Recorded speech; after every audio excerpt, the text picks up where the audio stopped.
asking is, you're in a new space. Who were really the powerful people? Was it the director of CIA? Was it FBI? Was it the big pharma? Was it military industrial complex guys that are General Dynamics?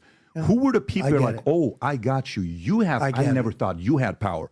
Who actually has power? It would be interesting to hear his perspective on a lot of things. When do you know that the intelligence agency is lying to you? How much did you know? What is the machine that runs this country? Because it's very clear that it's not as simple as elected representatives that are doing the will of the people.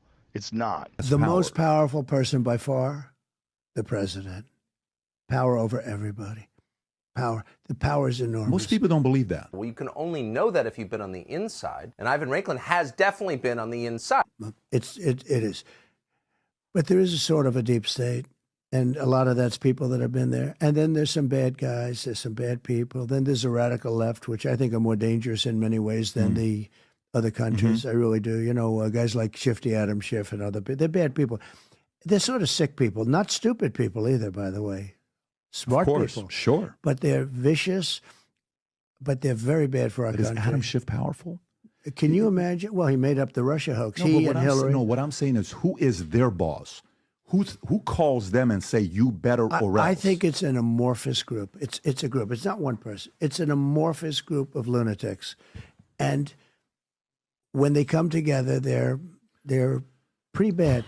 What is the deep state really like? Well, you can only know that if you've been on the inside, and Ivan Raiklin has definitely been on the inside.